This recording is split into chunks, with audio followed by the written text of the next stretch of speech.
পলাশ আর মালতীর ছোট্ট ছিমছাম সংসার। পলাশ একটি দোকানের সাধারণ কর্মচারী, মালতী অন্তঃসত্ত্বা। বিবাহবার্ষিকীতে দুজন মিলে নৌকায় ঘুরতে বের হয়, কেক কাটে, ঘোরাঘুরি করে, আর 10টা নিম্নমধ্যবিত্ত পরিবারের মতো সুখে সংসার করার স্বপ্ন দেখে তারা। মালতী পলাশকে বলে, আমাকে একটা সেলাই মেশিন কিনে দাও, নায়িকা শাবানার মতো সেলাই করতে করতে একটা ফ্যাক্টরি দিয়া দিমু।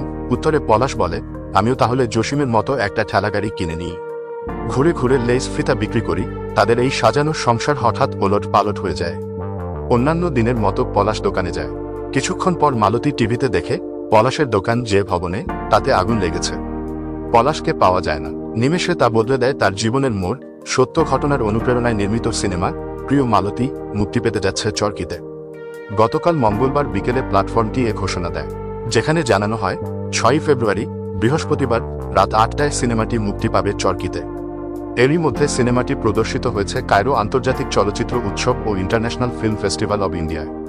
23তম ঢাকা আন্তর্জাতিক চলচ্চিত্র উৎসবে বাংলাদেশ প্যানোরামা সেকশনের সেরা সিনেমার পুরস্কার পেয়েছে ছবিটি। গল্পকার ও চিত্রনাট্যকার শঙ্খ দাশগুপ্ত বলেন, সিনেমায় মালতী চরিত্রটি সংগ্রামের, সামাজিক, অর্থনৈতিক, মানসিক সংগ্রামের মধ্য দিয়ে যেতে হয় চরিত্রটিকে। দেশের অনেক নারীর জীবনেই এমন ঘটনা আছে। জীবন সংগ্রামের পাশাপাশি প্রচলিত কিছু নিয়মকেও প্রশ্ন করেছেন পরিচালক। মালতীর সমস্যা সংগ্রামগুলো শুধু তার একার নয়, এগুলো দেশের মানুষের সমস্যা সংগ্রাম। মালতী চরিত্রটি একজন অন্তঃসত্ত্বা নারীর। বিশৃঙ্খল এই শহরে তাকে লড়াই করতে হয় শ্বশুরবাড়ি, সমাজ ও ধর্মীয় রীতিনীতির বিরুদ্ধে। এর পাশাপাশি আমি প্রশ্ন করতে চেয়েছি, একজন মানুষের অস্তিত্ব কি ডেথ সার্টিফিকেট ও ময়নাতদন্ত রিপোর্টের মধ্যে সীমাবদ্ধ থাকতে পারে? সিনেমাটি প্রেক্ষাগৃহে মুক্তি পায় গত 20 ডিসেম্বর। পরিচালক শঙ্খ দাশগুপ্ত এ সিনেমার মাধ্যমে আত্মপ্রকাশ করেন পূর্ণদৈর্ঘ্য চলচ্চিত্র নির্মাতা হিসেবে। সিনেমায় মালতী হয়েছেন মেহজাবিন চৌধুরী। এ সিনেমার মাধ্যমে বড় পর্দায় তার অভিষেক হল। 15 বছরের ক্যারিয়ারে নাটক, সিরিজে নানা ধরনের চরিত্রে অভিনয় করেছেন মেহজাবিন। তবে প্রিয় মালতী সিনেমায় যেন আগের সব কাজ ছাড়িয়ে গেছেন বলে মন্তব্য করেছেন দর্শক ও সমালোচকেরা। নাটকের সেই পাশের বাড়ি মেয়ে বা রোমান্টিক নায়িকা নন, বরং জটিল এক চরিত্রে পুরো সিনেমাকে নিজের কাঁধে নিয়ে অনায়াসে হেঁটেছেন। এতটাই অসাধারণ যেন নিজেকেই ছাপিয়ে গেছেন বলে বেশিরভাগ দর্শকের মন্তব্য। চোখের পানি মুছতে মুছতে হলো থেকে বের হচ্ছেন দর্শক, এমন দৃশ্যও দেখা গেছে।